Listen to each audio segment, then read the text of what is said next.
Hey, so my friend had a really funny idea, and I thought, why not, like, do something with it?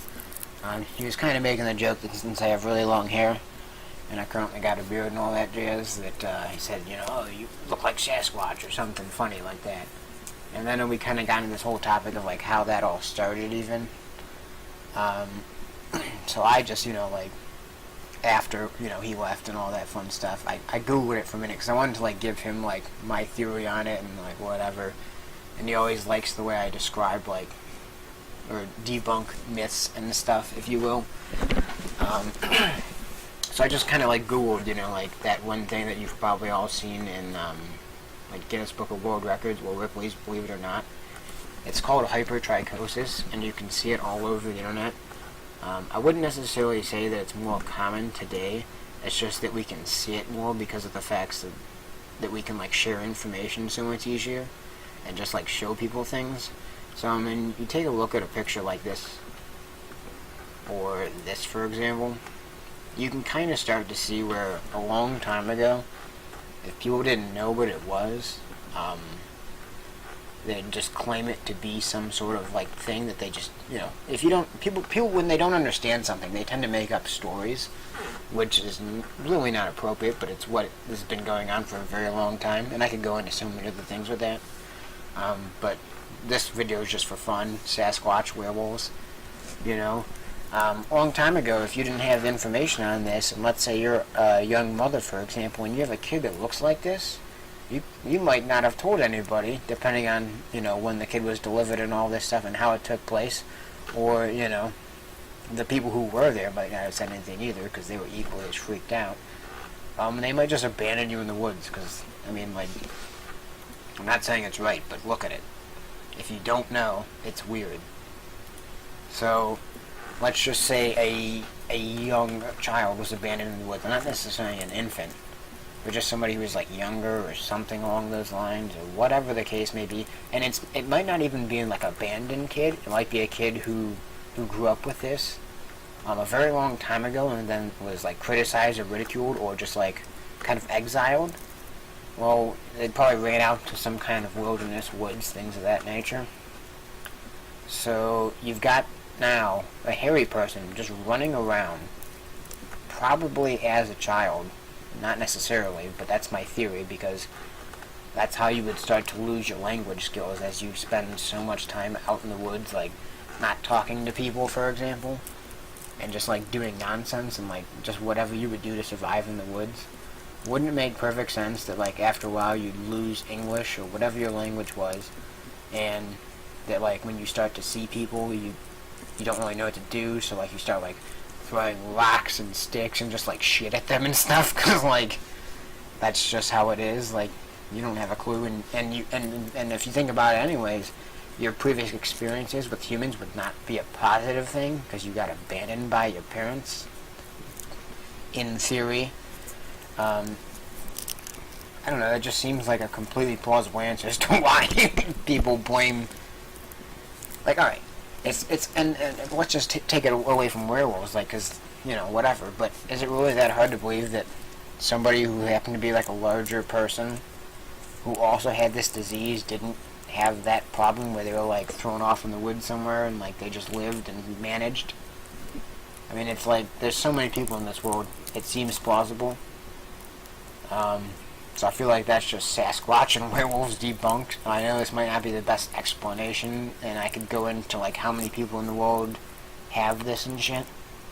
Like, if you just want to talk about, oh, what are the chances that this and that happen? Well, I mean, I just Googled it once, and there's tons of it. So it's not, like, that rare. It's rare, but it's not that rare. So it leads me to believe that this is where Sasquatch and werewolves came from. It just seems too logical. I don't know. I mean, if you got a better answer, I'd love to hear it. But people were dumb back then, so they didn't know the difference, and so they just make stuff up.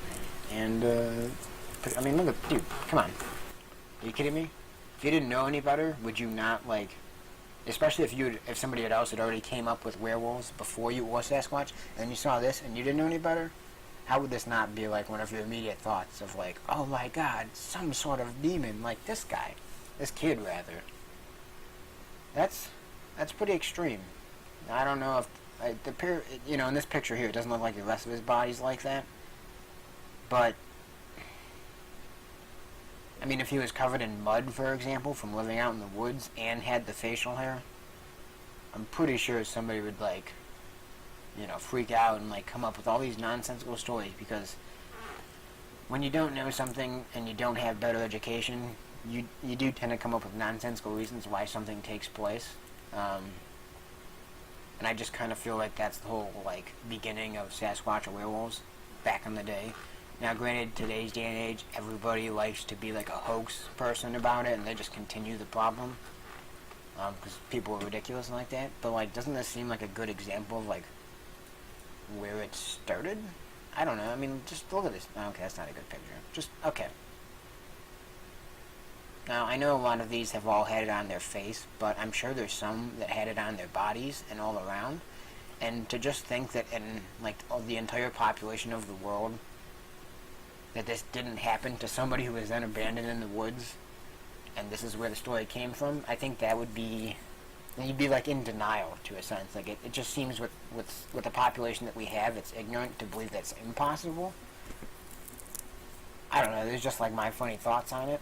It's not really funny, but that's usually just my thoughts, my friend said I had a funny way of debunking myths, so this was the first one I started with. It's kind of like a cross between Sasquatch and werewolves. I mean, just think about it. You don't know any better. You see it. Nobody's taught you any different. You might have heard of werewolves before. Let's just say you're not the first to do this or see it. You'd be confused. That's it. I mean, like what? Look here. Okay, perfect example. Got it on his body too, not just his face. This guy's name is Dominic something, which I'm not going to pretend to pronounce like I know it. But is a perfect example of what could have been mistaken as a werewolf or a Sasquatch, especially because this guy probably takes showers, and I'm betting if you were lost in the woods, diving in the creek to clean yourself off might not have been your first priority every morning. So you'd have matted hair, you'd be covered in mud, you'd be sweaty, you'd be smelly. I mean, like, those are all like descriptions of the animals that people see all the time. So, I mean, just to me, this seems like the case of a werewolf or a Sasquatch. So, everybody can argue their own things, but there are some facts to this, and like, it just, to me, I don't know. What the fuck? Look at it. Just look at it. Come on. What more do you want? What's next? I don't know. It just seems too plausible. It just seems too plausible. There's really, like, we know certain things don't exist. It's just obvious. So this was like a really funny way for me to, I guess, just show it without being funny. I'm not a comedian. Maybe I'm a werewolf. I do have a lot of hair and this beard.